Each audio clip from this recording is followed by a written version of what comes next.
It's Tuesday on Your View. Welcome to the show. I am Murayo Afolabi, and as always, have the ladies with me. YK in the building. Yo, good morning. How you doing, YK? How's everything? Looking great. Have a new name. Murayo MD Mama. I cannot hear Mama, please. Murayo MD Mama. I'm not MD Mama. MMM. Are you not a mother? Yes. MMM. I couldn't call you MM because we have MM. Yeah. So you are MMM. From today going, I shall be calling you MMM. As MD Murayo. I mean, MD Murayo, Mama. MD Mama. No, Murayo MD Mama. She's MD Mama. I wanted to call her MD Mama. How you doing? But MM will be confused. How you doing, YK? MMM. The first time to MMM. celebrate, let us celebrate. I'm fine. My kids. Like, I don't like that MMM one. Please find another one for me. Please. MMM. I don't like it. You don't like it. You will like it by It's not force. that Ponzi scheme. What was it called? It was a MMM. No, Ponzi scheme was not MMM. Yes, now. MMM was a Ponzi scheme. The Ponzi scheme. Think of something else. No, nobody can change my mouth. It's there. It's there. Yeah, we are I've been thinking begging. about it since yesterday. Anyways, no problem. So you're fine, Sha. Good to have you, bro. My grandkids have gone. My daughter left. Not that you're looking very happy and rested. Usually you come like, I'm okay. It's like that stressed you out, but it's so good. I know it's all love. Good to have you on the show. Thank you. Alaja, how you doing? Okay, I'm fine. I've worked. Every rest day I'm taking now is work day. I think I should start working every day, and stop deceiving myself. So yesterday I was out till 12 midnight trying to sort out logistics for my delivery. And I saw Loma picking up waste. I was more than impressed. And you know that I always wondered how the Badagry Express Road was being cleaned. Because when you drive in the morning, there's waste. But they come, they clear it at night, and yours truly, very early, go and drop their waste there again because they don't want to pay. So it's just, I wanted to just shout out to the Loma guys, the sweepers. They were sweeping, clearing. I was working because they had this flash, what's it called? This the fluorescent. Fluorescent gel. I was like, what are these ones? Yeah. And then when I looked, and it was them sweeping under the bridge at the trade fair, sweeping all the way to Abulado. Coming from Nima, because she's one that calls out Loma. Loma should take the feedback very good. Yes. Because sometimes when you give feedback to to people within the political class, they don't take it as feedback, they take it as critics. But this is feedback, and you're getting the good one. I'm very grateful to God. One staff resumed yesterday, and I was hoping to recruit 3, but 1 came to the office. We were negotiating salary. I say everybody is naming the salary they want to earn. You're not talking about how much you want to contribute to the organization. You can write your salary, but as you're writing salary, write, I will help the company make so and so amount of money. If I don't pay me my salary. That's when the negotiations will change. So I'm still recruiting. I'll still love to have more people join our team as interns and also in the media area. They say that art is now one of the best careers to consider because we're in the world of videos. So if you are studying anything that has to do with videos, you're in the job of the future. Continue practicing. Good. Day 2. What's going on? I'm good. I was just about to ask. So tell me, how was day 1? Day 1 was fantastic. Yesterday was day 1. No, Friday was day 1. No. Yesterday was official. No, Friday now. Yeah, Friday was day 2. I've just been having meetings. Meetings are meetings. Can we just go? This is your view right now. Let's go and break. But we always talk about us now. I've been on the show since. After the show, let's go and celebrate. Let's go and got break. an office now? Yes, I have an office. You haven't invited me. Do you know that today? Where's Murayo? Maybe my face was down when she entered. I say, she has gone to a new office. She's doing everything that you will say. We're going to go on a break. I've just arrived. I am doing all celebration. When we come back. When you go on your break, I am here to celebrate you today. I didn't banter. I want to complain about Japa and everything, but I didn't. Thank you, YK. I appreciate the love from you. Thank you so much. Let's go on a quick break. Thank you, YK. We're going to break. We'll be right back. Stay tuned. Your View will be right back. Thanks for staying with us. We're going to start with the nation. Government orders probe after airstrikes killed civilians. Labour to negotiate minimum wage commensurate with cost of living. 300 MDAs failed to submit audited accounts for Auditor General. Nigeria's delegation to COP28 is 422, says Minister. 4 terrorism sponsors jailed. Emefiele seeks variation of bail condition. Oil sector hit by influx of foreign welders. Abbas, why Nigerians should participate in process. And immigration gets CG and DCGs. Okay. So I have the welder story, and it's very heartbreaking. So according to the Minister of Science and Technology, Chief Uche Naji, Nigeria has been, losing an estimated $10 billion dollars, don't mind me, annually in revenue by importing welders with international certifications. Wow. So in the oil and gas sector particularly, they've been displaced our local content, local, what's it called, local quota for employment have been sabotaged by, looking for welders with international certification and local service suppliers due to lack of what they call acceptable accreditation. Now, why this breaks my heart is that, let me just finish the story. He was speaking at the National Policy on Welding and Welding-related fields and presentation of his strategy, implementation and action plan yesterday in Abuja. And this breaks my heart because I know that the school, the oil school, what was it called again? Technical colleges. College, one in Warri, was opened for this purpose, where Nigerians were trained to know the business of the oil and gas sector, especially the technical areas of it, the practical work, the welding, all of that. And that particular school, I'm going to remember before the end of the show, was churning out graduates that they were telling to go and find work by themselves. So what were we giving them in that school? We're not giving them the certification that was internationally recognized, enough for the oil and gas sector to find their local, fulfill local employment by employing these guys. It's just annoying to see that we are still here. When we make a plan to meet a need as a government, that policy will not be sabotaged and we'll come back there in 10 years. It's like we take one step forward and start lamenting. All right, really. That's another story. Let's take the Emefiele is going back to court to seek for a 300 million naira a bail variation. He said that he's approaching the court because he has not been able to meet the bail conditions. We all know that he was given a 300 million naira, and then two from Maitama, 2 people with houses in Maitama district. But the court ordered that he shouldn't leave the court's jurisdiction. So that is what they want to go for.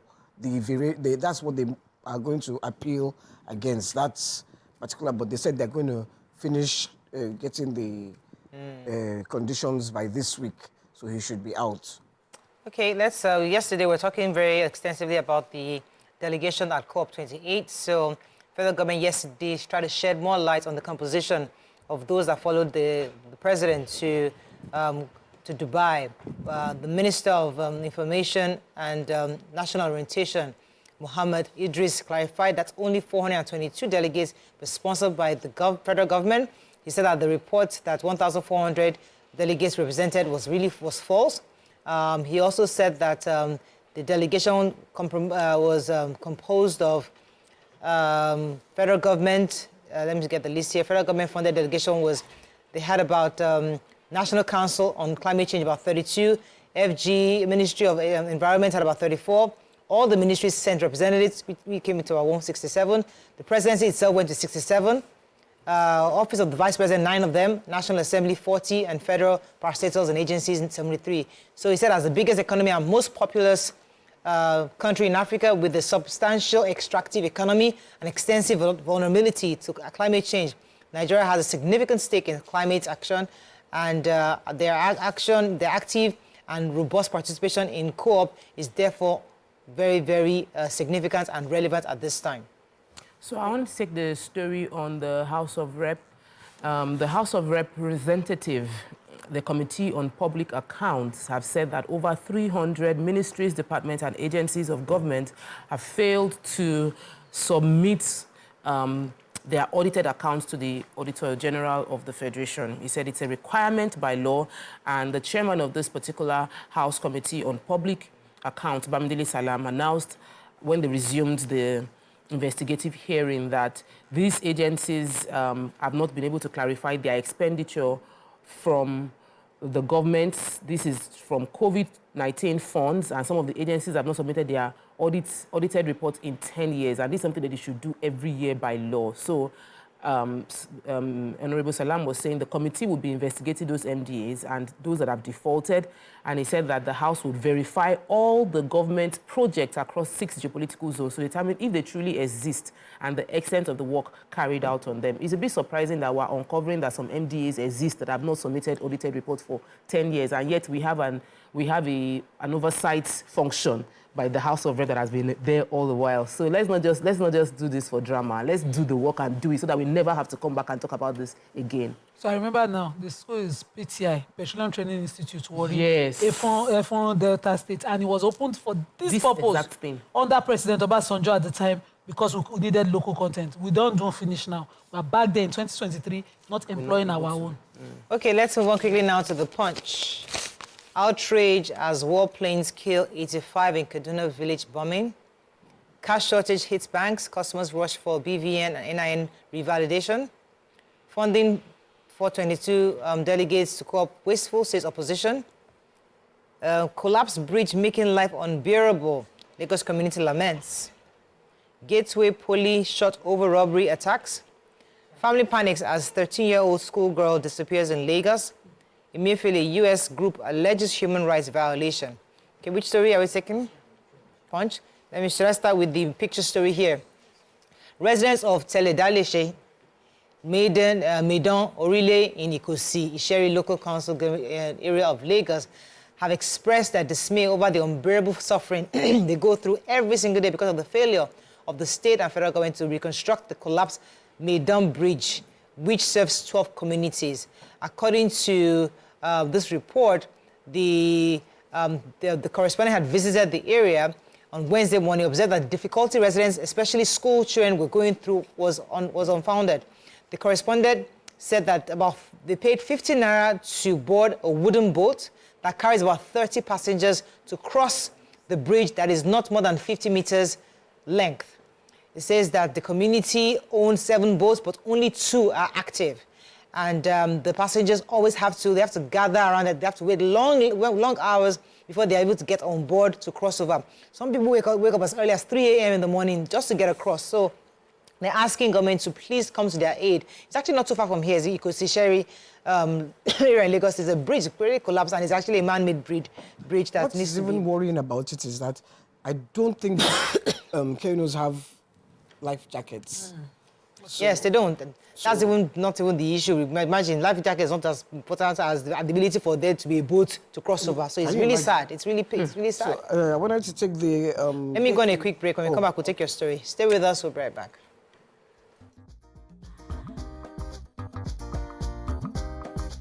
Stay tuned. Your View will be right back.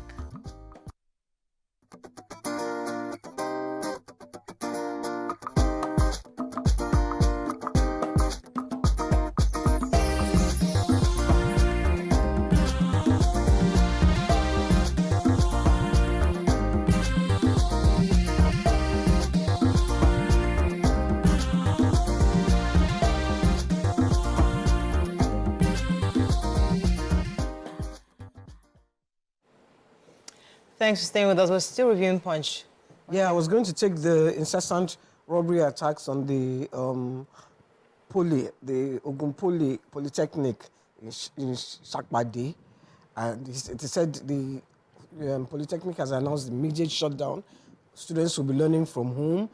And it's until further notice because robbers, in fact, the students had been protesting last week because of these attacks. Robbers have come there, they raped the girls, they steal all their property, and then last weekend, they actually killed one of the students. So the school, they have been attacking the whole area, the Ishara, Ikpara, and all their communities. Ogun State, that's the Gateway Polytechnic. Ijebu. Ijebu and its environs, Ishara. I think that's even close to the governor's house. It's not too far from You know, so they had to close down the school. They've had to close down the school till further notice. They said they will be doing their lessons online until... It's sad that, you know, they can't even get police protection for that institution. You know, the videos were trending of, you know, the particular attack where that student died, and they're showing all the blood stains and all of the attack.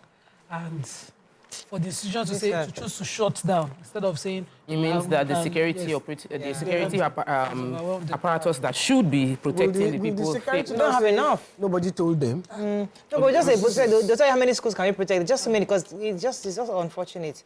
So I have the story of the Aderete family. Their daughter, a 13-year-old girl, was kidnapped on her way to school. So according to the father, Shegun Aderete, he said he took his kids to the bus stop where their school bus would usually pick them. And he was called in the afternoon to say that the 13-year-old was kidnapped while she was standing with her sister waiting for the bus by wicked people. He said he also called, he had to report it to the police because the moment they called him, they said he was a politician and could afford the release of his daughter.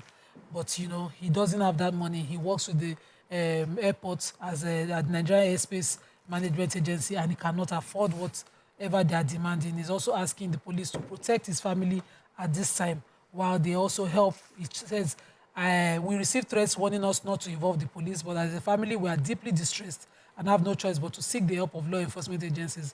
I implore the diligent officers of the Nigerian Police Force to take action to track down those culprits swiftly. Their threats indicate they are seeking a ransom, putting our lives in peril. The father also asked that his family at this time be protected because of the, you know, any further attack.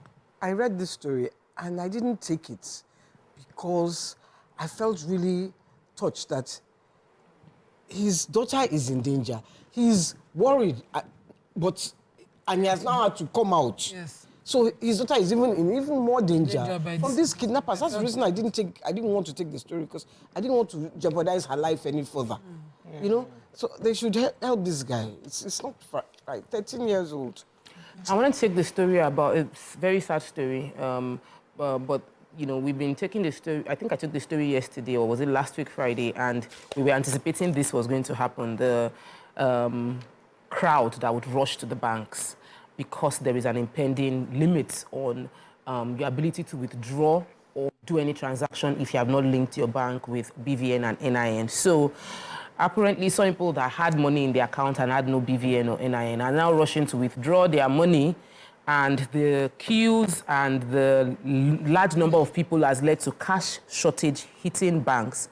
Our customers are rushing to revalidate as well. So some of the bank managers that Punch got to interview were telling the Punch, on being anonymous within First Bank, said based on Japa syndrome, they are already short-staffed. Then having to deal with the number of people that are going to be coming to the bank now for revalidation. The bank is considering they'll be extending the hours workers have to work, as well as opening the banks on Saturdays and Sundays to clear the backlog. Well, the backlog is to the tune of 75 million. There are 75 million bank accounts that will be restricted or blocked. Only 59 million are registered as of October 9, 2023.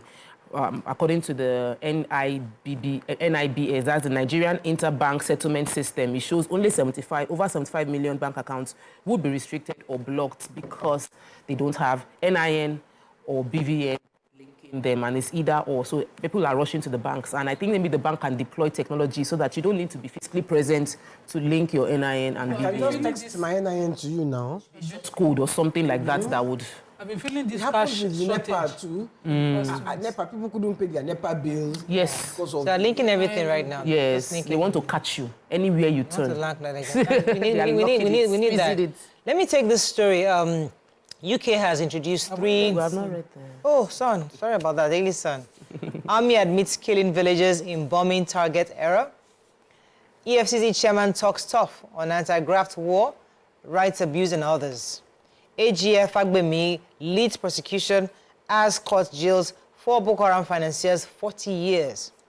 UK begins implementation of ban of Nigerian students, others from bringing family members. You must take responsibility for Buhari's failure, APC chieftain tells Tinubu. Health workers urge NJC to address Nigeria's justice delivery. Ilumelu seeks global leaders' immediate climate action for Africa. And President's Chief of Staff explains appointment of young Nigerians as ministers and aides. Let me start with the UK government. So they introduced 3 key policies to curb the immigration numbers. You've seen, as you recall, they had a data saying last year that they got 120 dependents coming to the UK up from 100 approved workers. So they're saying that for you to emigrate to the United Kingdom, you need to earn at least £37,700 annually, which comes to over 56 million naira per year. Minimum. You have to earn that to live and work in the UK. How much in pounds again? £38,700. Also, they said that there is a ban on care workers bringing family members to the UK. That's been banned. And also, they are also stopping bosses in the UK from hiring workers from overseas at a cheaper rate. So usually they had, I think they're allowed to bring in workers for a cheaper rate, less than 20% of what they earn in the UK. But that's also been stopped. So those are 3 key policies that was announced by the UK's Home Secretary James Cleverly yesterday. And these will take effect, I'm not sure exactly when, but that is what Cleverly was saying, that approximately 120,000 dependents accompanied 100,000 care workers and senior care workers in 2023, as of September 23. Those are huge numbers that they're trying to curb and reduce. So, lucky those who have already jackpot without... with their entire family. We'll be thanking God and thanking God right now. The AGF led prosecution and the court has jailed 4 Boko Haram financiers to 40 years imprisonment. Sorry, yes, 40 years to run concurrently. According to the Sun, they led prosecution, and these 4 financiers of Boko Haram, Modu Aisami, Zana Zarama, Umar Mohammed, and Bunu Kame, pleaded guilty, and they were represented by the Director of Criminal Justice in the Legal Aid Council. So I understand what YK meant now when she said they did not catch the big fries.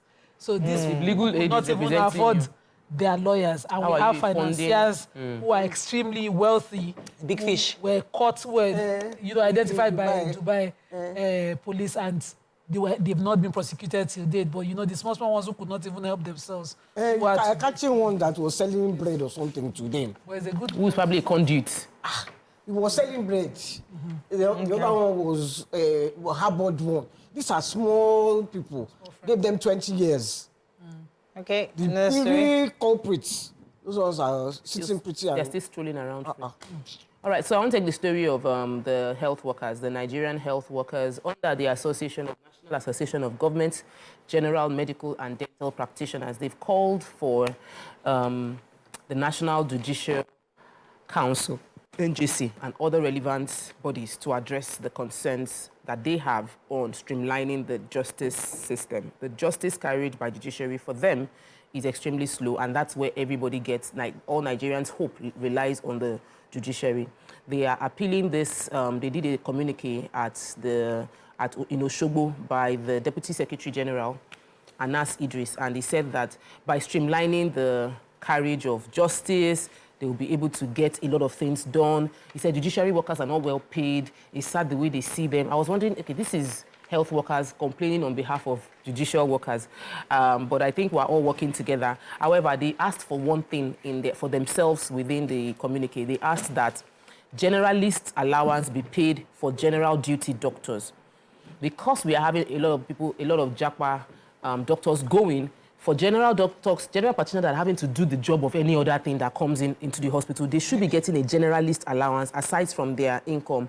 And the federal government should implement this to ease the work that the members are playing, having to keep up and keep the medical system running when they don't have enough hands to solve the problems available. To make them still.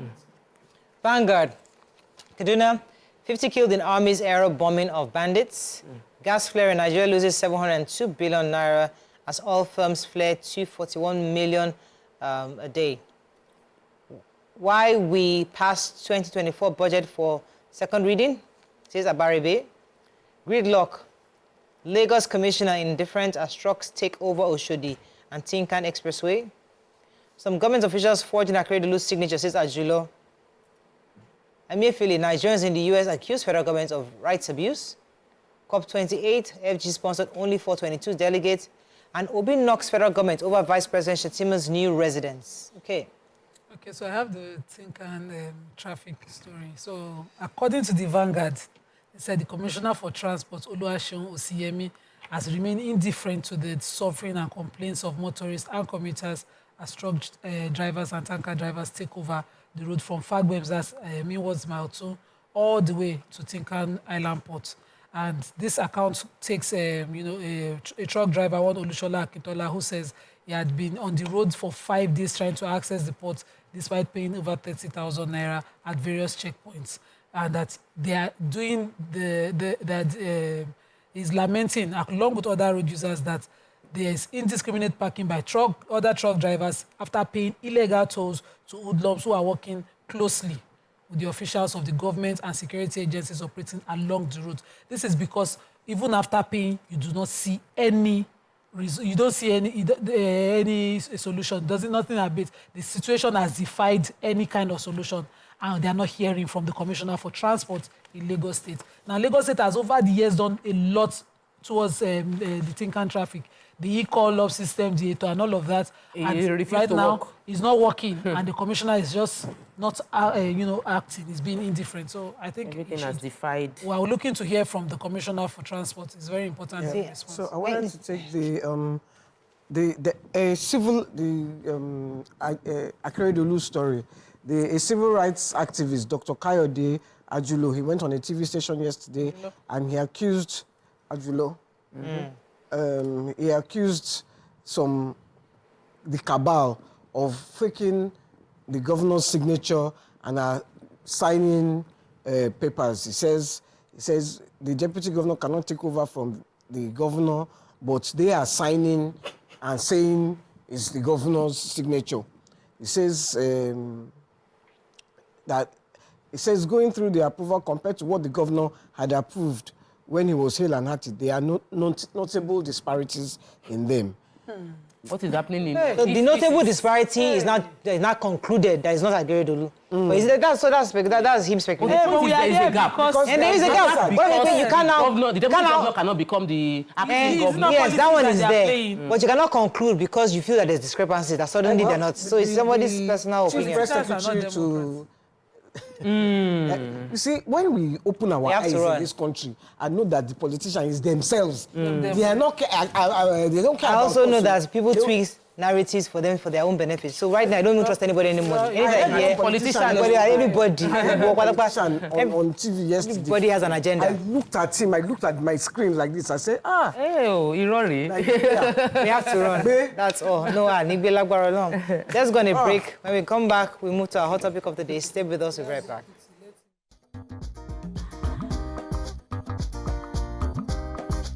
Stay tuned. Your View will be right back.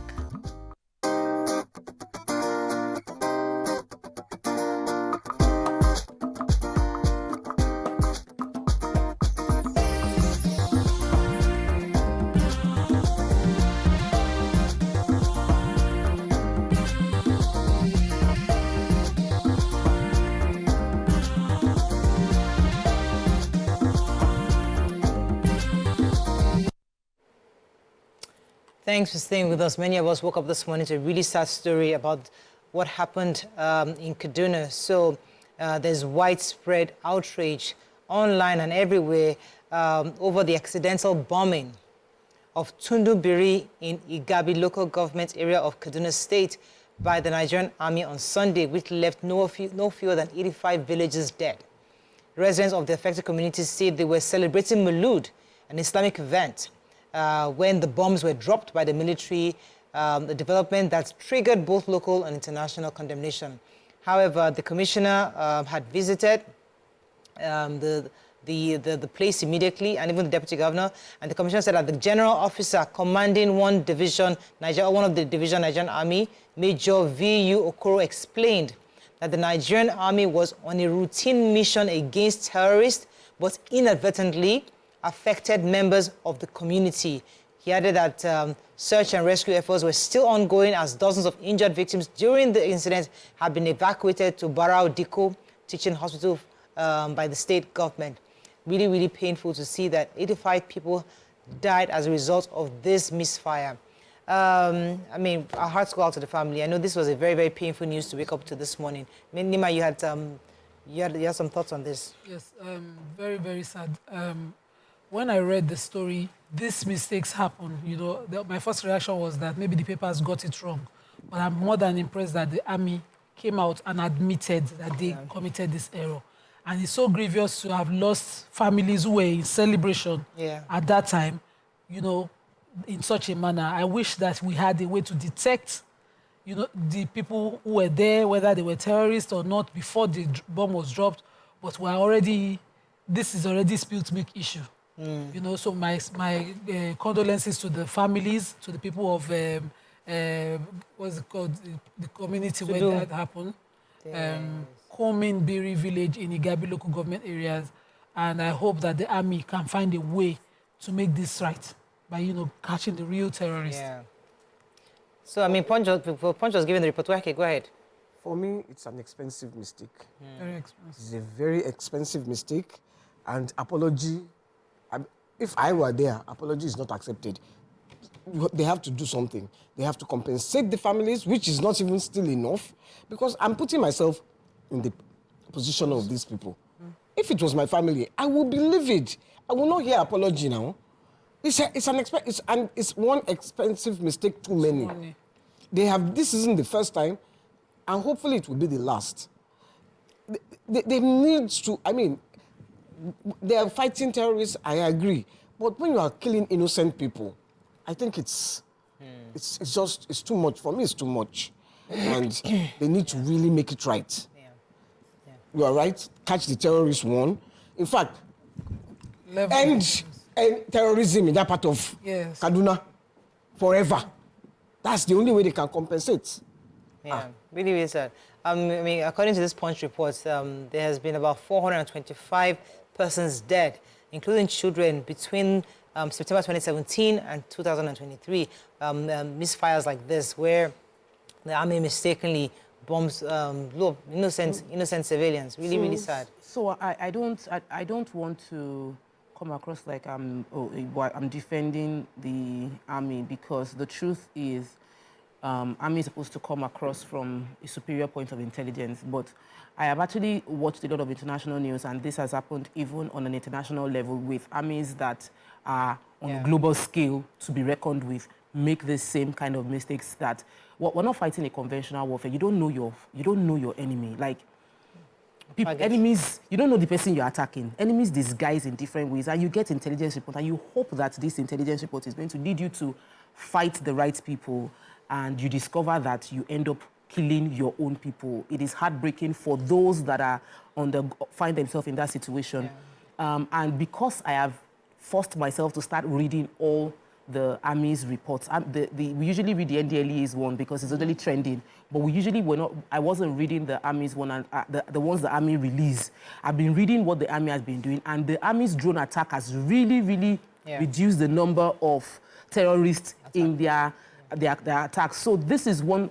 It would seem like callous to say collateral damage. We hope that will never become collateral damage. Our heart goes out to the families of those that are there. But if they look at it and weigh the options of, should the army stop attacking and get 100% assurance before they carry out the attacks, we might never have be able to fully secure. And I'm not watering down the mistake. I'm not justifying the mistake. I'm saying that I understand how the military will probably be feeling, and there are many achievements that would be able to say that this is a mistake. I don't want to, like you say, I don't want to water down their achievements, because yes, they have been, because we don't hear of as many kidnappings now as we have been hearing.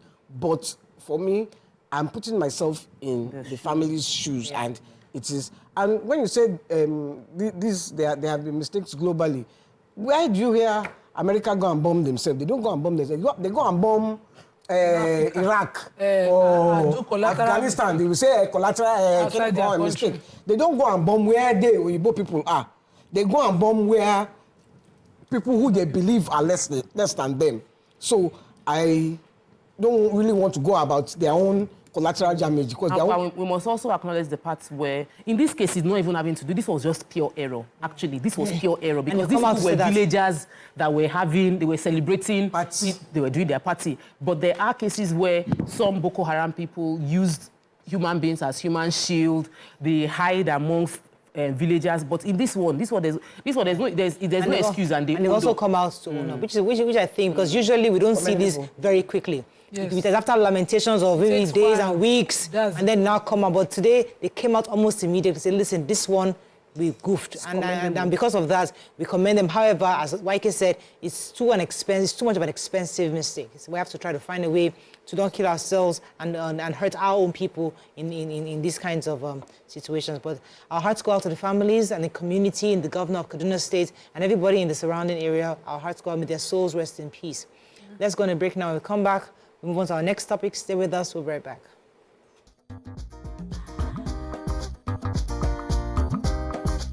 Stay tuned. Your View will be right back.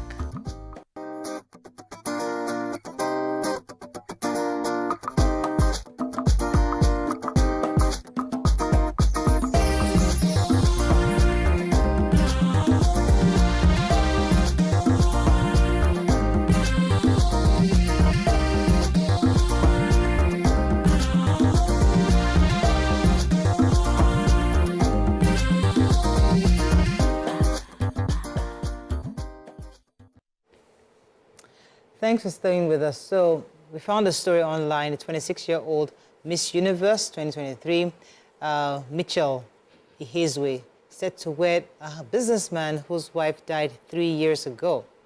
This story has generated a lot of controversies online. Many people have said that, oh, she's getting married to a businessman just 3 years after his wife had passed on. The conversation really is about remarrying.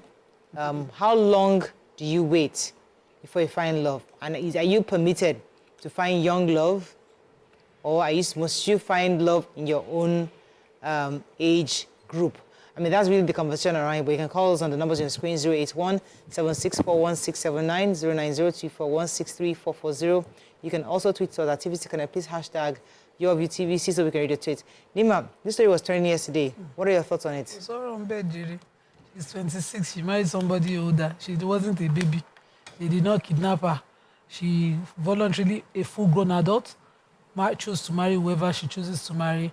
The gist was that his wife died 3 years ago. I think it's enough time to mourn and move on. I don't say anything. I don't know why it's trending. And maybe if the individuals are artists and actors now will say maybe that's why Nigerians want to know what their private life is about. But I don't see any story. Okay. Mike, any story there? For me, I think that you can marry if you want. I mean, there are some people dedicated to their spouses that they don't think of marrying another person. I know a particular guy, his wife died and she had 3 kids. He didn't marry, he was young, beautiful wife. He didn't marry, and now his kids have left university. So there are some people dedicated to their spouses, they won't marry again. Maybe she didn't have other kids. I don't really know the story, but okay. If he's found love again, good for him. Right. And if she has found love in him. Yes, Tokwe. So for me, what I found a bit, the level of trend that this story trended is what I found appalling. I could not understand it. It's like Nigerians don't have work, or we don't, the social media people don't know what to do with their time. So anything can go viral. Some 26-year-old. You got them to talk on your view somehow. We found a way to talk about it. Got our producer's attention. Because at the end of the day, I feel like we have more pressing issues as a nation, but these small things tend to distract us, and we allow ourselves to be distracted. When I saw a lot of the comments, I'm like, man, they caught you. What he gets in him is in Yoruba that is sweet. Saying this in English is not sweet. Like what he gets, they can just take us away from a very important issue by throwing in something, and we will just gullibly take it up. And we can do better. I think that people should, if we're drawing lessons from people's lives, yes, good, but not just commenting for the sake of, this is what everybody's doing, let me do it, you know, so. Yeah. Okay, I think really that's really the conversation we're going to have in there. We're going to go on a short break. When we come back, we move on to our next hot topic. Stay with us, we'll be right back.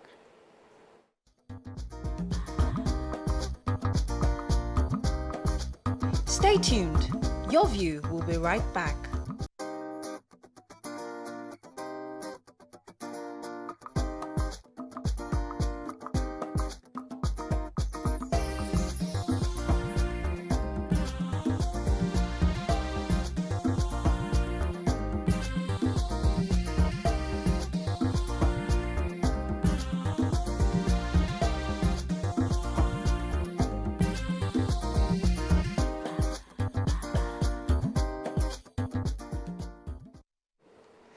Thanks for staying with us. So, the House of Representatives Committee on Health raised concerns over the decline in the country's health manpower.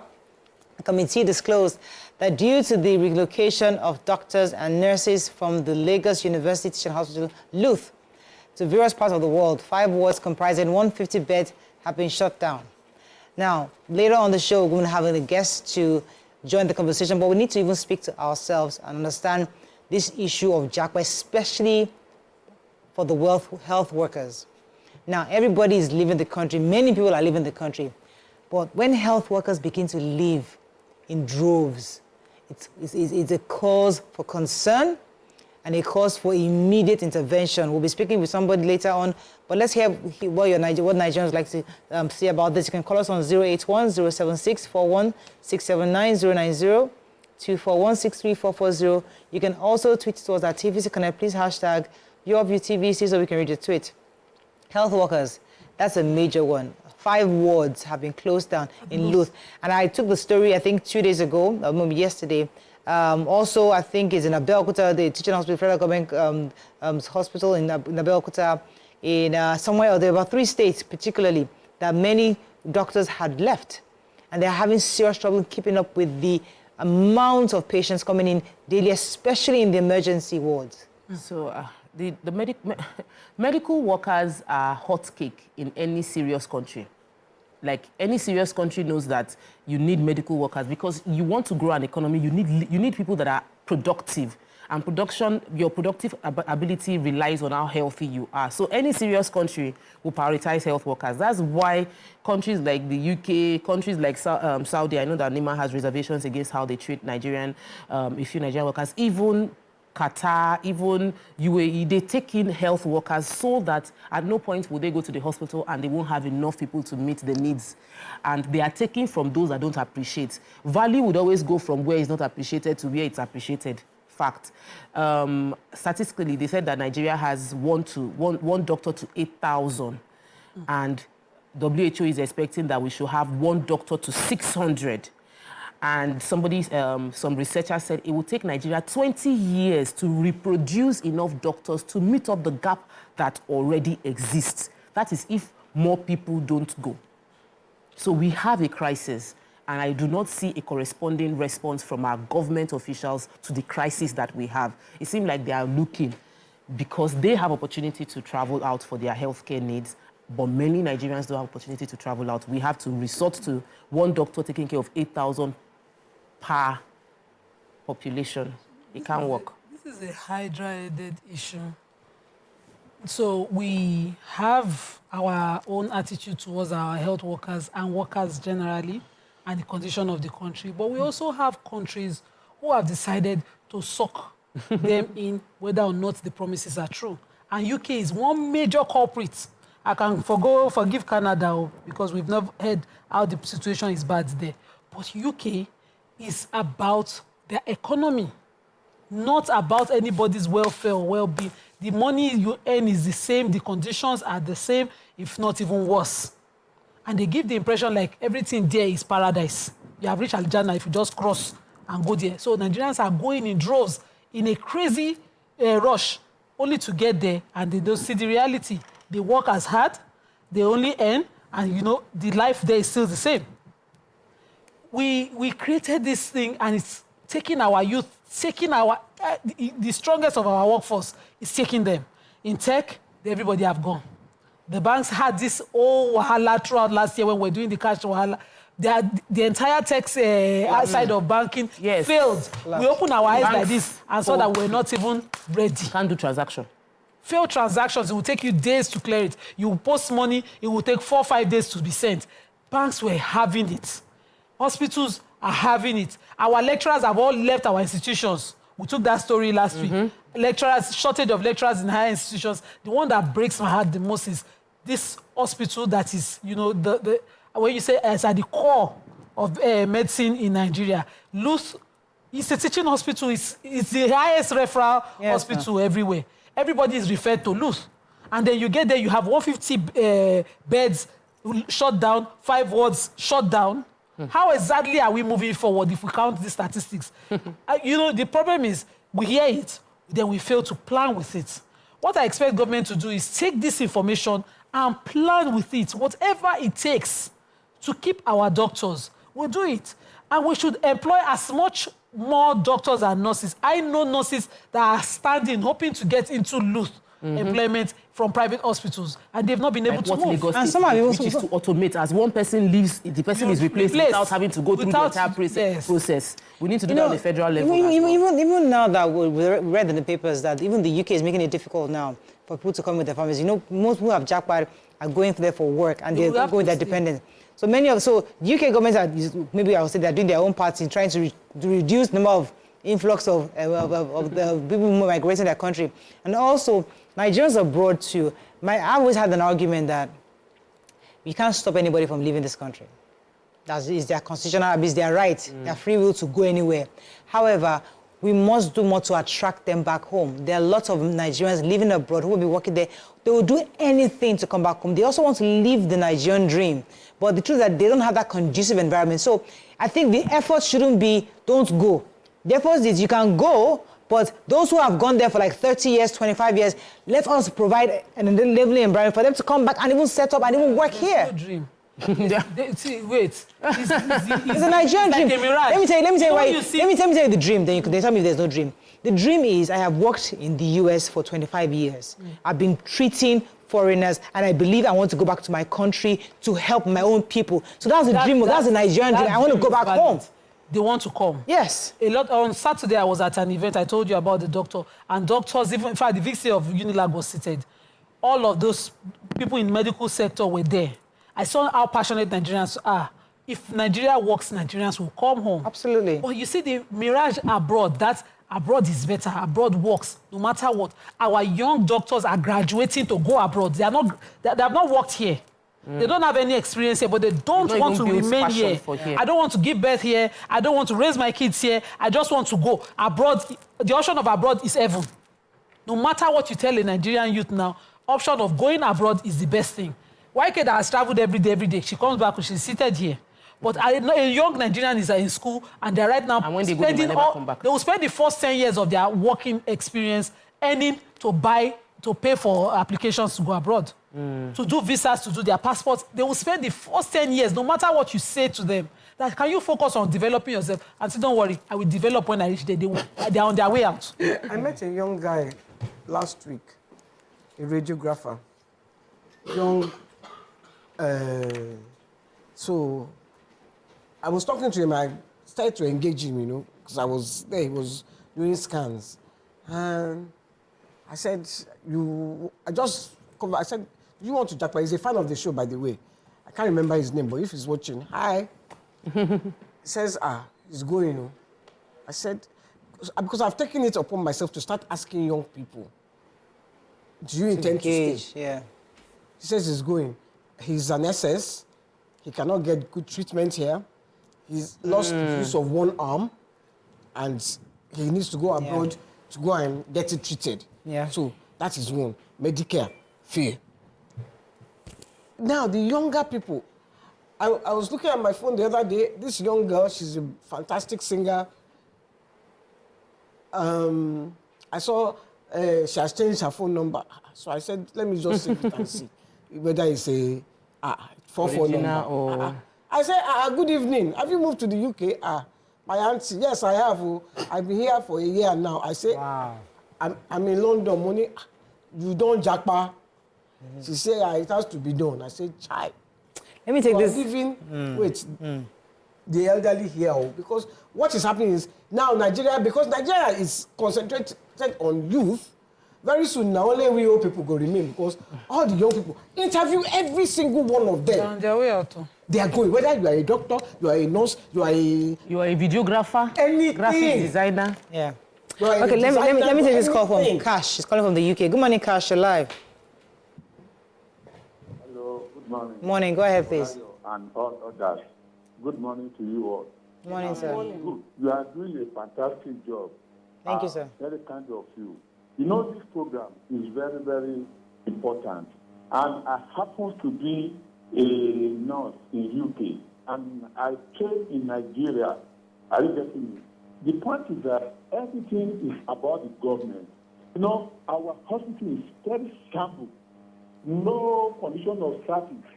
And even if you go to hospital, I went to hospital. I mean, when I went home, I had to visit hospital. You can't imagine, I went to general hospital in Igabi, Abeokuta. In fact, I was shaking my head.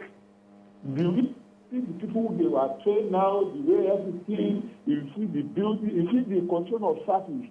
Even, you don't like to go to, public hospital in Nigeria.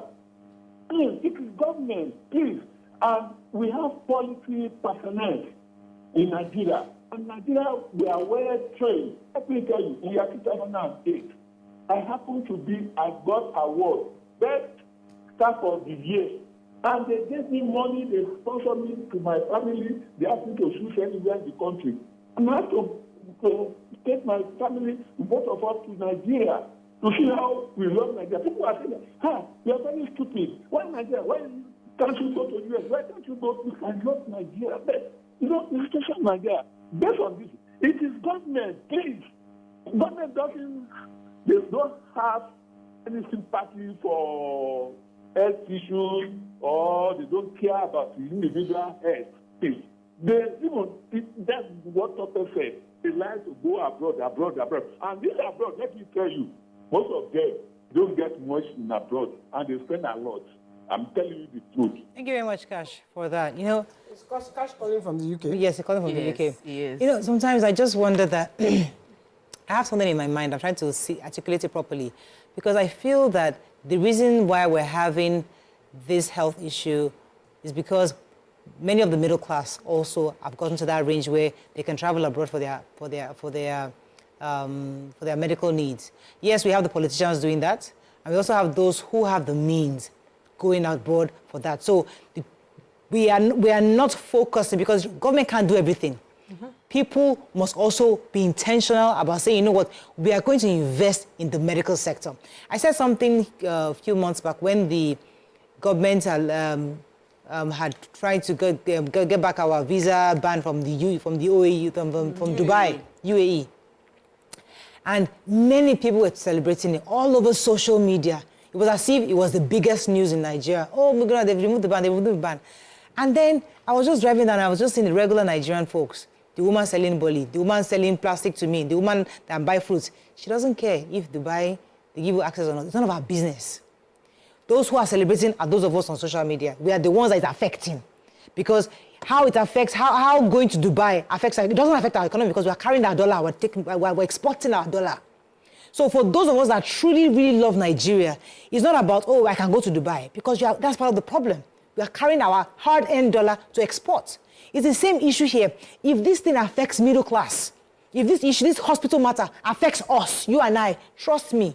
But many of us will come back to the rallying point and say, what can we do to support government? It's because, for me, I always feel like it's easiest thing to do is all to sit back and just combine government, so they did not do this, they chopped all our money. That's the easiest thing for us to do. But if we take it seriously, also, I think we as a people, and even Nigerians abroad, can have some kind of investment. So what can we do to help build the health sector? Many of them want to do that, but they need that enabling environment, not only from government, but even us, the citizens, to be willing to partner with us. Right. So we have investors. I want to talk, I have to answer Maria very quickly. You see this, our health that you're talking about. My brother, his daughter had blunt disease. or has blunt disease. And my brother trusted in the medical system here. And he took her to a private hospital, paid a lot of money, and what they did was, all of them should be held up for what you call corrupt practices or what practice. Negligence. They made her leg worse, 100 times worse. No apology, no nothing. So that is somebody who could have afforded to take his daughter abroad, but he chose to do it here. And they spoiled her leg. He now took her to another doctor in Ibadan, and that one says, where you are now. Don't even go there. No doctor will do this leg for you. Take her abroad. That is a professor in his 70s who had integrity. And wasn't just talking of... And he wasn't just talking and recommended another doctor for her. I will leave it there. So there are some people who love Nigeria. Who have risked their life. They have died here, God says. The politicians that we're talking about, during COVID, all of them died here because no traveling. So what integrity? Number one, Nigerians have to have it. Our doctors have to have it. You civil middle class have to have it. Politicians have to. Everybody has to have it. Let me take this call. I'll come to you, Tokwe. Chief Agu from Port Harcourt. Thanks for calling. You're live. Hello, sir. Okay, we lost that. Go ahead, Tokwe. So you asked the question about middle class, and I know that when you talk about middle class, you try to want to take responsibility, and I think it's always good. I'm a coach. You have to. You can't solve a problem that you have not acknowledged. So it's important that we take responsibility for our own. If it is to be, it is up to me. All those good things that we hear and we know we should do. But the middle class in Nigeria is a minority. Like, it's such a minority, and it has a huge responsibility. They said, African Development Bank says a middle class, the upper band of middle class is someone who earns about 480,000 naira per month. That is, when I say minority, that's like 1% of our population. So, majority of Nigerians cannot Japa. Majority of Nigerians cannot access healthcare abroad. Majority of Nigerians cannot have good education. Majority. And the decision on how the majority would be good is dependent on a minority that do not understand what majority of Nigerians feel. That is our biggest problem. I heard that minority is so small, and they don't understand how majority feel. Even I struggle to understand how some people around me feel because I don't see their reality. I force myself to say, okay, I want to understand what this person is going through. So until we are able to, until the minority, that small percentage you're talking about, middle class, can understand. It's not middle class going through. It's not even, it's from the middle class and above, the wealthy. And the politicians. Because, Auntie Yemi, I am not middle class. I cannot. I am not. That's it.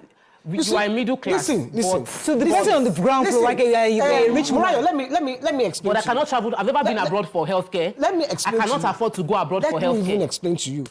Me, there's nothing I can do to change the situation where I am. The only thing I'm doing is sitting down here and talking. You generate employment. Let's even leave all that one. Right now, sitting down here and talking. I say I was watching a politician yesterday. His carelessness in his talk. And he took it. Carelessness, everything. He took it with pride. They and cannot nobody understand. is going to tell that guy off. Actually, they will hail him. He's loyal. What? When I hear the politicians talking like that, no hope. So, okay, he said, in fact, that 422 people that we took to Dubai, very small. It should be more. I'm telling you. I watched I looked like this, I said, the guy was still arguing with another category. Why can't people just say another category? I put the guy down. All right, let me let Nima jump in here, please. So your niece's story is one of the costs of this Japa that we are paying for. Back then, when the orthopedic hospital in Nigeria was open, let me pause. I'm so sorry. Chief Agu is back. Chief Agu, sorry to keep you. Are you there?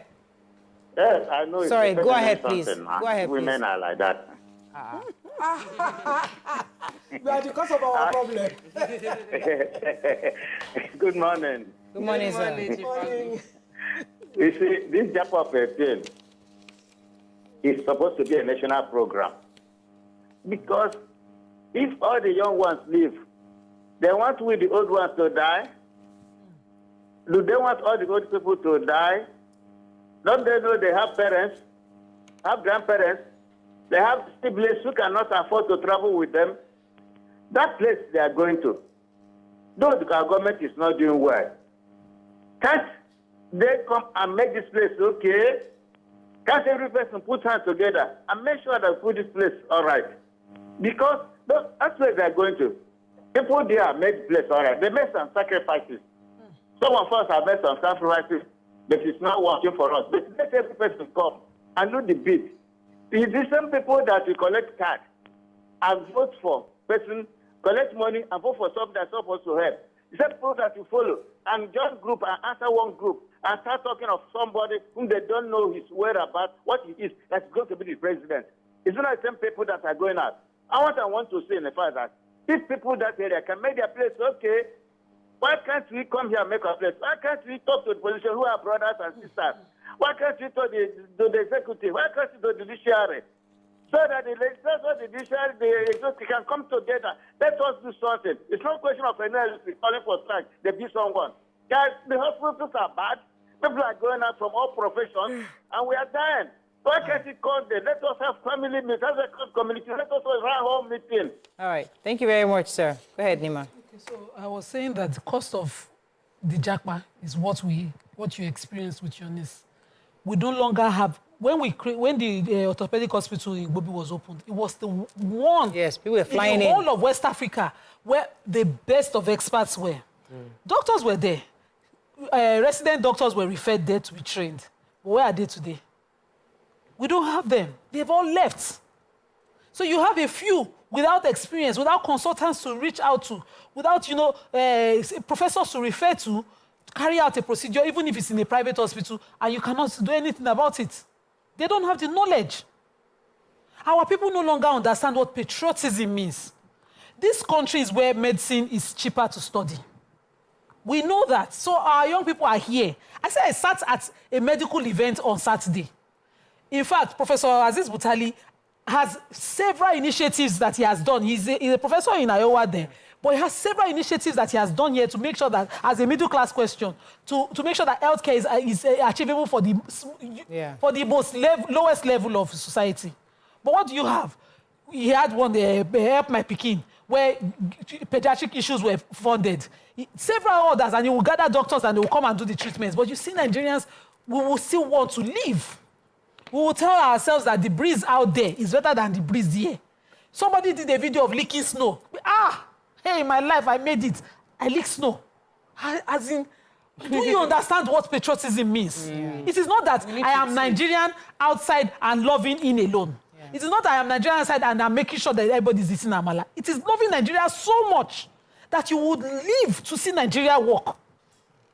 You see, Nima, our doctors safe that are still here. All of them are filling form. Majority, not. So how do we solve the problem, YK? You're not like YK. We are only going to get worse. When you go there, they are not interested really in you. Because they are thinking of the form. The form that they are their body, their soul, it's only just body that it's just their body that is here. I say I took this my thumb. See this thumb. I couldn't bend it. You complained. The doctor said, "Just operate." I looked. Operate. Just want to operate on my finger. I just carried myself. I will manage my thumb till I die. And this is the thumb I'm managing now. Shebi is still bending. It's now bending. So the solution, Murayo, that you are asking for, first of all, 30, 40 years ago, when I was in my 20s, a lot of people were jackpotting. The government was military government, I believe, at that time. They had this advert. Andrew, no check out. So they used to do this jingle about checking out. So people were aware of the consequences of checking out. Now, nobody is aware. I say National Orientation Agency is the most silent agency in this country right now. I don't know what they have a new boss now. So hopefully we have still not heard from him. Maybe we have a new immigration minister, and we have heard from him over and over and over till our ears are ready. Let me take this call. Let us hear from you. Osas is calling from Isolo. Thanks for calling. Everybody is doing Yahoo. National Orientation Agency is silent. Morning. Go ahead, Osas. All right, good morning. Okay, just quick one. The thing for me is this. I heard somebody talking about patriotism. It's difficult to be patriotic when your leaders are doing the kind of things that they're doing. Another thing is this. When you, I have friends in the UK and America. Imagine I have somebody that's in US here, earning 120,000 naira. And you tell that lot that if she goes to America, she will earn $80,000 per annum. And that's like the least. It would be unfair to tell that person to stay. If you have a child and the child is a doctor, and after spending 5 or 100, God knows how many years in the Nigerian university, and he comes out and they're offering him this horrible amount of money, and you tell that person all you need to do is just cross over to the US, Australia, and they will pay you and you live like gods. Even with the taxes that they pay, they still do very well. I have friends, they are very, very rich.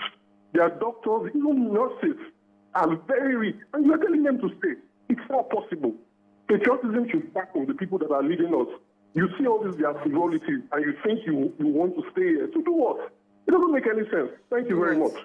So, you see this what Osas just said. I carry this matter on my head. I announce it on my social media page every time. While in Singapore, I met a family that live in the UK and they were arguing with me and I said, I can relocate. Several options, several times. I chose not to because I feel that there is a purpose to me being in Nigeria, and if I leave, who will make it better? The countries you are all going to, some people died. There was a French Revolution. People shed blood.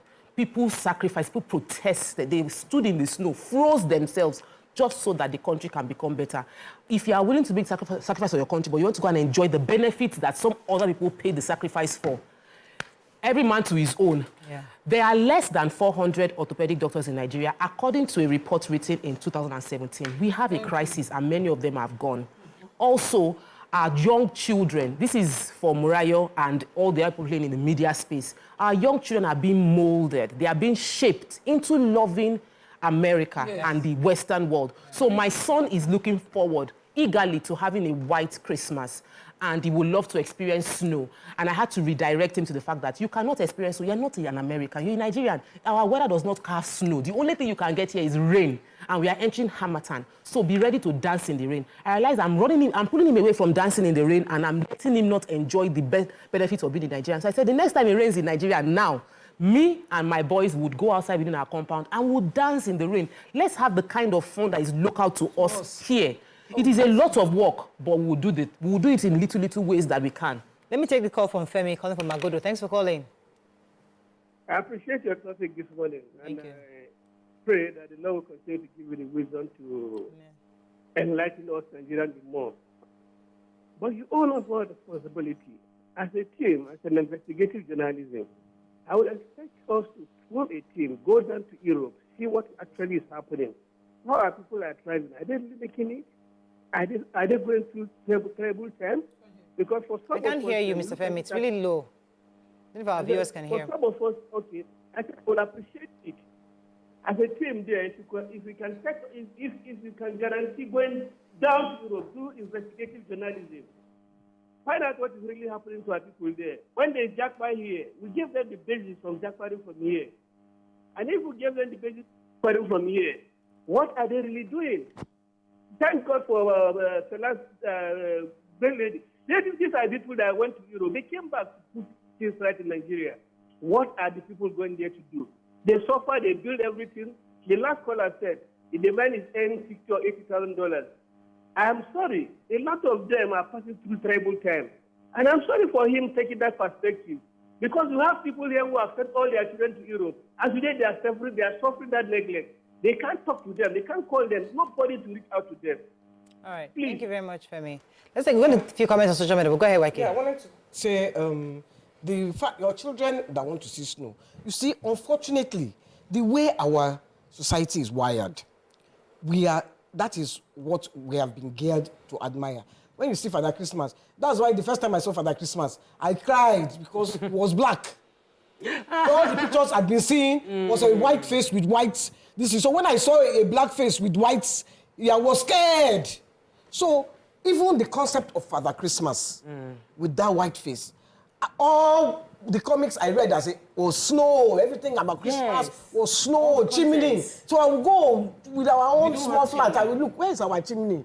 I will ask my mom, where's our, because that was what the books we were reading, you know, we are not geared to loving here. We are geared, when I talk about your hair, it's part of the problem that I'm talking about. It's not that I hate your hair, you don't look fine. It's just that if we do not start to imbibe and live and love our society, our children will grow up wanting to live there. And they will want to live in the snow. All my brothers children, I've never seen snow before, I want to see snow. The day that one that had the leg problem went to see snow, she wanted I want to go back to Nigeria. I said, you see the snow?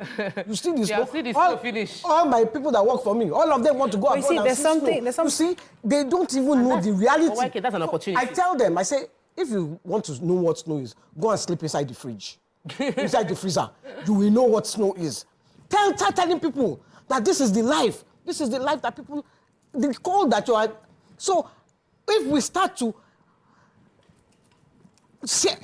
drum it in their ears. Own our own. Yes, own our own, love our own. And you see, our own. I will start again. You see that 1% of politicians and all government people. To go there. I must go there, because it's them. You will start from them. That's why because what do they do? To go to Arab land. Let me take this call. Good morning. Thanks for calling your live. This call. You didn't let me finish this. Dr. Maruf. Yes. Good morning. Good morning, sir. To defend Japa. Yeah, by the way, I'm a first-time caller. Welcome to the show. Welcome to the show. Thank you. Yeah, you see, I just want to hear I want to hear my view on your view today. This issue of Japa that you are talking about, actually, the cause is actually, they are multi-dimensional. Some of us are more patriotic than some of you down there. By the way, I'm a consultant cardiologist and I've been working in this country for more than 17 years. But you see, when you contribute everything that you have, but there are challenges. In Kaduna, there are security challenges.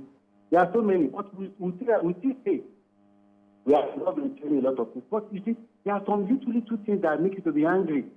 For example, let me start an example. By the way, I'm looking for admission for a daughter of mine. That's called 276 rather. She wants to study medicine.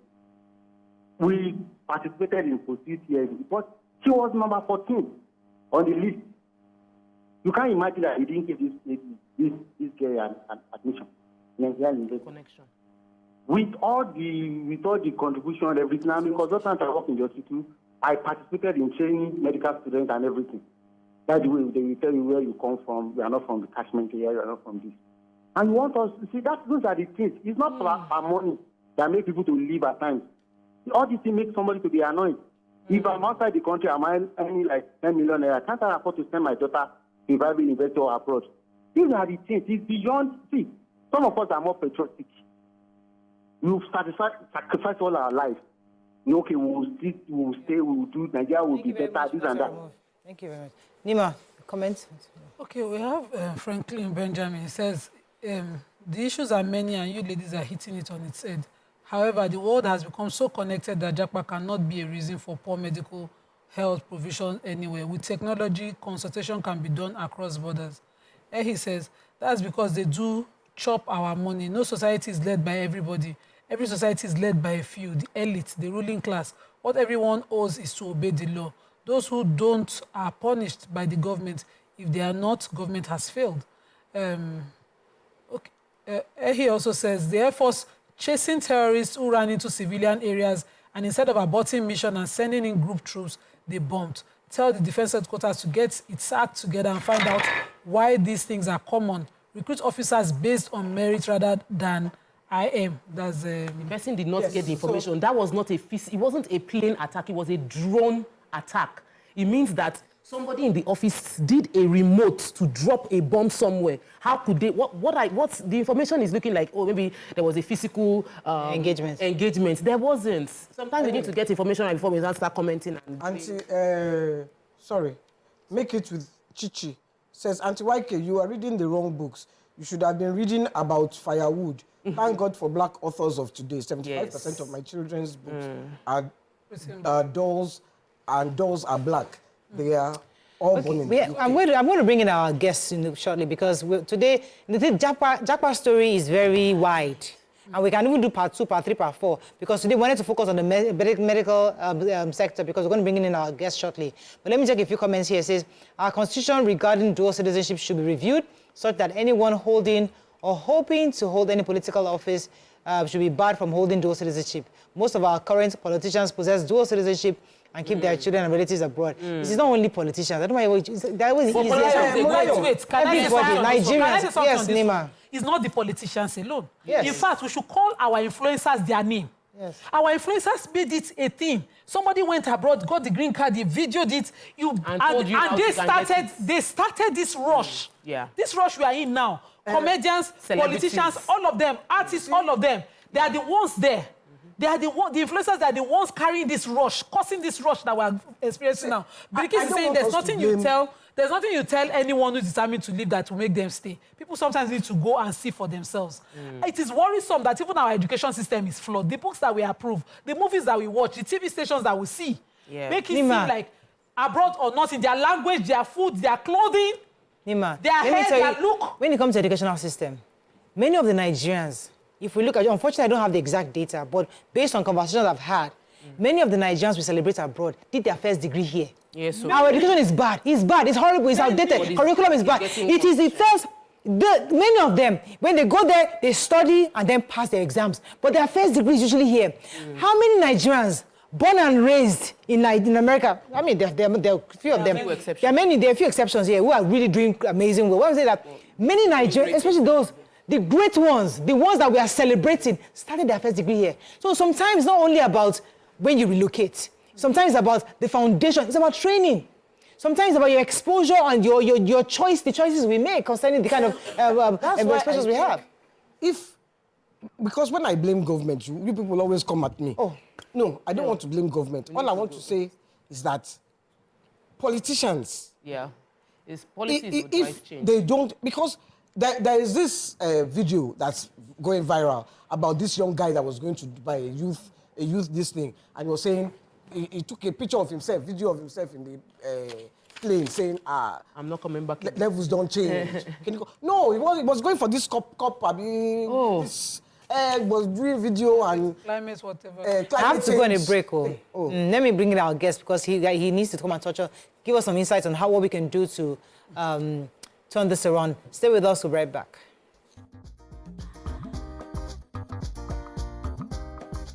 Stay tuned. Your View will be right back.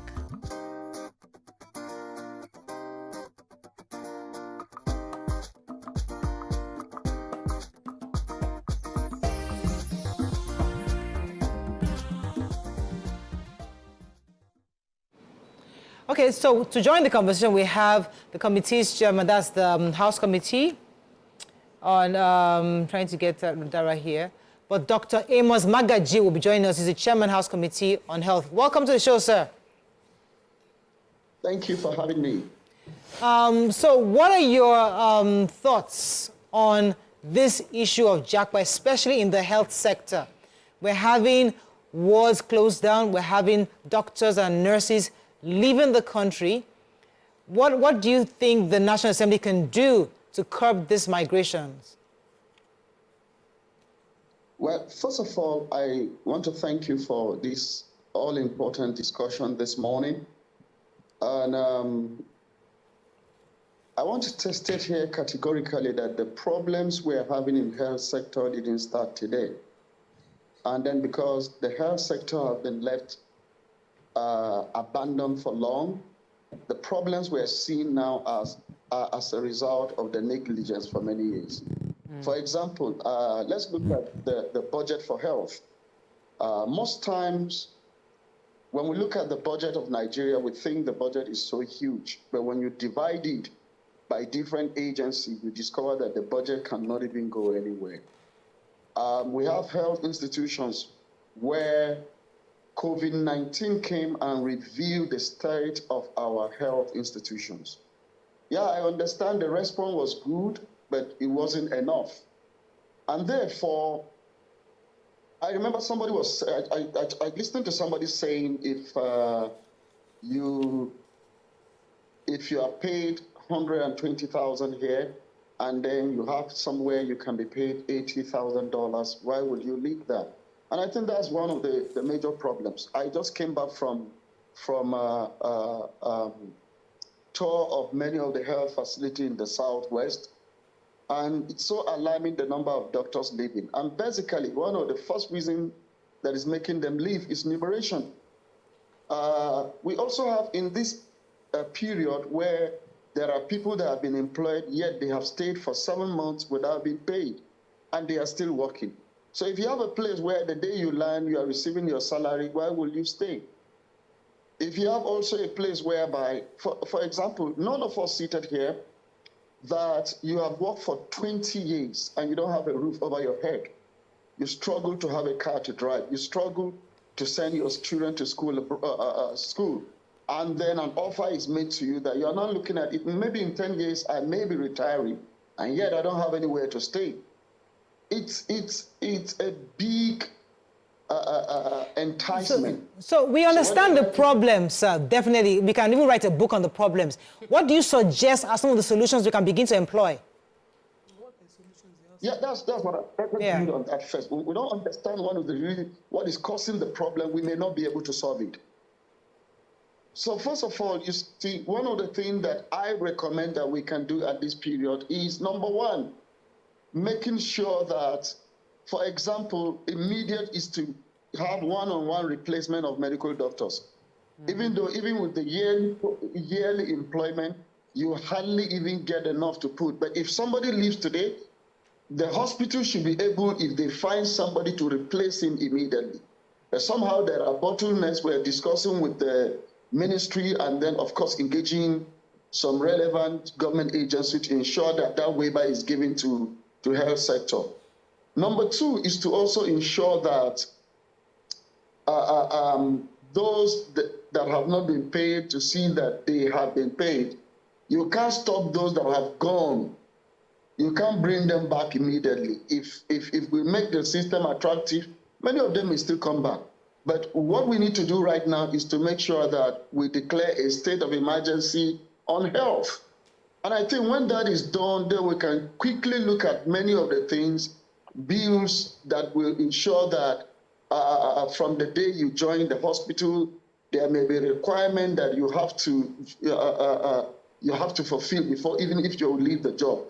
Incentives that will keep doctors and other health workers in the hospital. And then, of course, equipping the hospitals. Many of them are working without equipment in hospitals. I went to many tertiary institutions, like teaching hospitals, without MRI machine.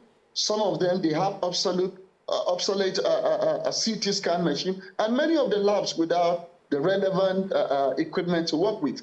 So if we declare a state of emergency and make sure that a lot of interventions are made in the health sector, and then also the issue of those that are there, to make sure that there are things to keep them and listen to the doctors, in which this week I have a meeting with all the union leaders of all the hospitals, so that we can sit down and let me hear from them again. What do you think we need to do? So that together with them we'll proffer solution to making sure that those that are there will not leave. Another thing is to ensure that we broaden the quota system.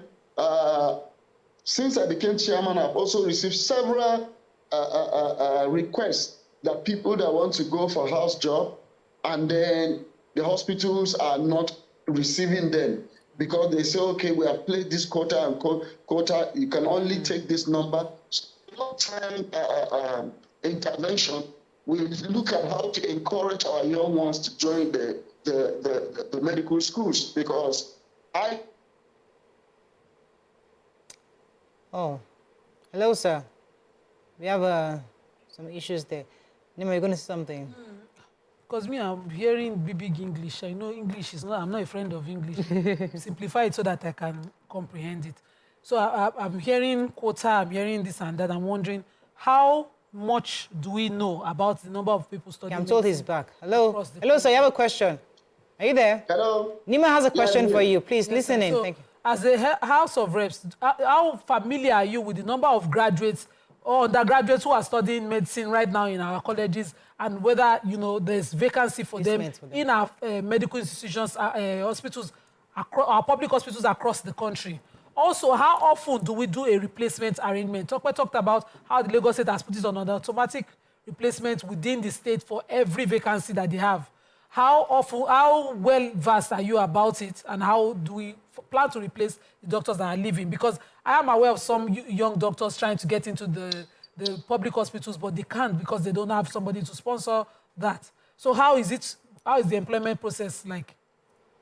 Yeah, that's what I'm saying. Right now, we are also, one of the meetings we are also going to hold, as I told you, we are also going to involve with the university system. Hello, can you hear me? Yes, sir. Yes, sir. Can you hear me? Yes. Can you hear me? He can't hear us. We are also involving the university. That's why I told you that one of the long-term, involving the university system is not one of the immediate plan, but we are also having meeting with them, all the medical faculties in Nigeria. Then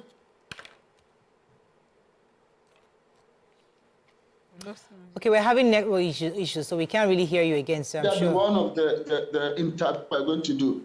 While we are saying that we need to involve some of the government agencies, we discovered that I spoke with some of the CMD.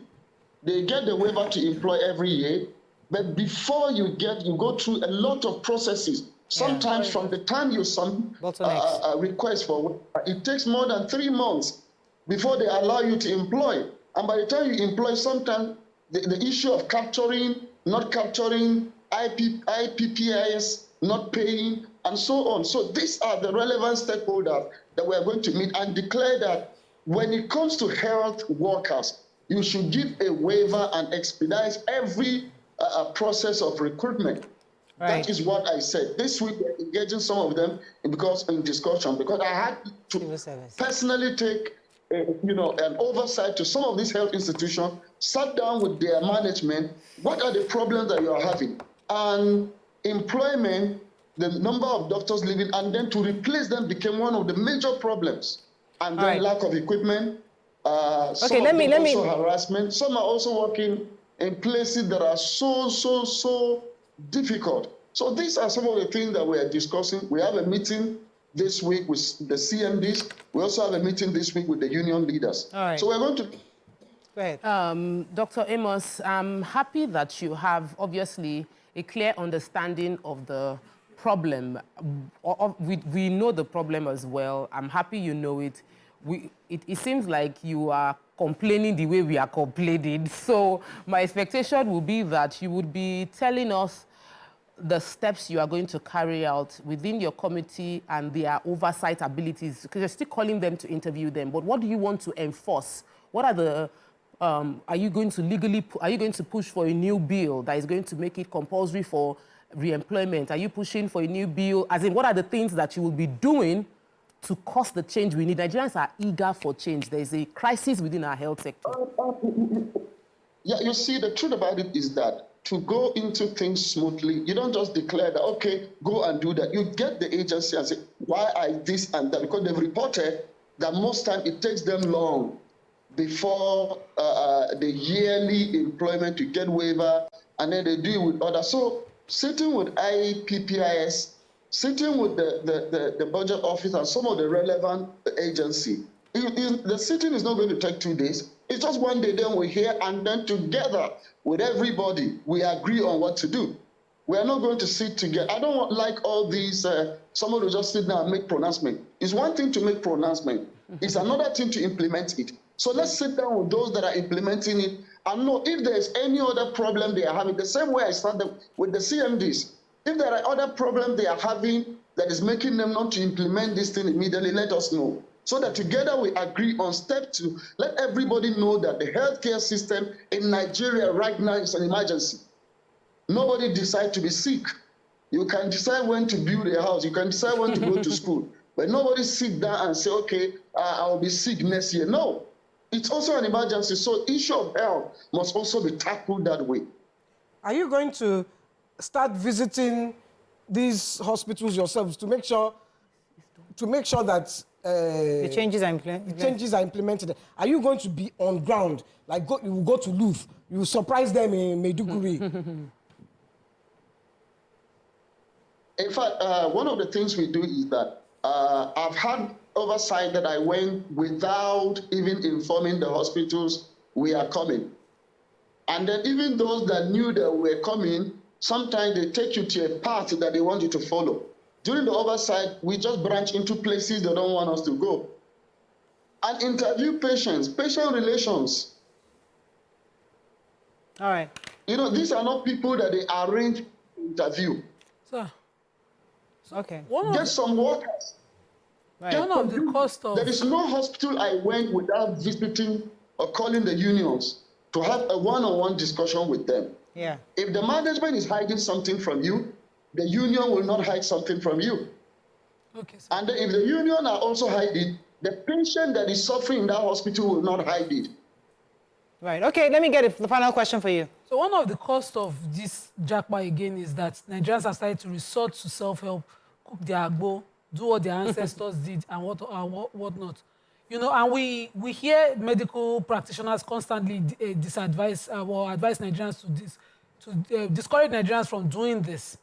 Are you looking to develop these other areas of medicine so that at least if they all leave, we'll be able to plug leaves from our backyards and help ourselves?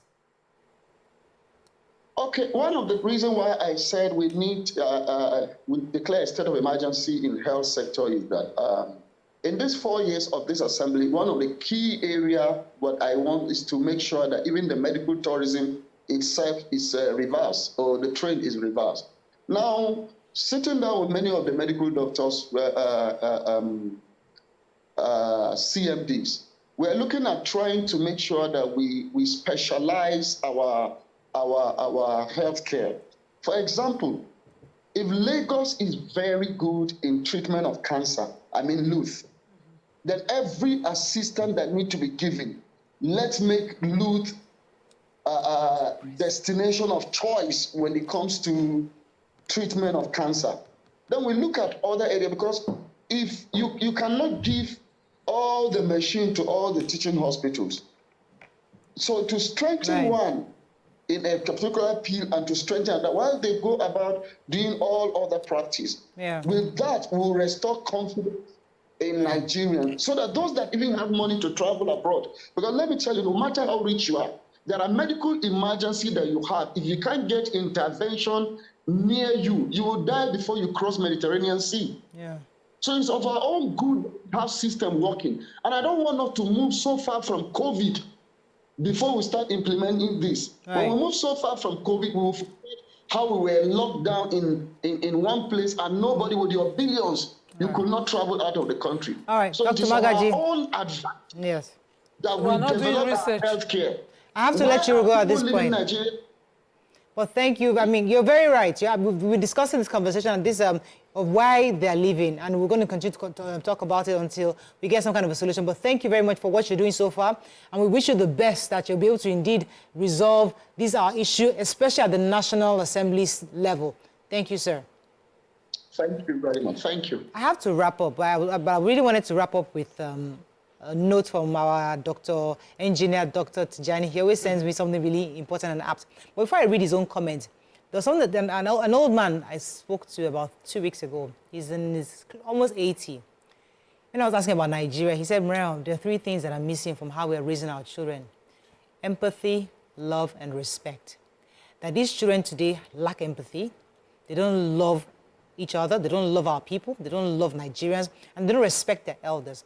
Because they lack these things. That's why they grow up, they don't care about Nigeria, they don't care about country, they don't care about community.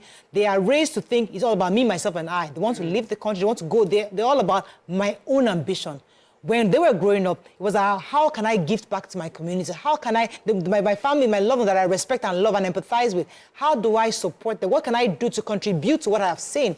So it's also, as much as we can solve the issue of speak to hospitals, pay more better salaries, if these ones we are raising don't have empathy, love, and respect, or they're selfish. We're not raising them to love and give back or even believe in Nigeria. I we're going to lose them at some point. One more word you have missed there is patriotism. Patriotism, yes. If we don't learn to love our country, that this is where I am a first-class citizen. We don't raise our children to be patriotic anymore. Nobody can be, we hardly do. We need to be conscious. We very must be intentional. Be intentional about being patriotic about our country. We have to wrap up, unfortunately. To also research our alternatives. Let's grow. Maybe this is an opportunity universe, according to this, have given to us to grow our own. All right. You know? That's all we can take on today's show. Hope we learned a few things as we have. See you tomorrow. Bye for now.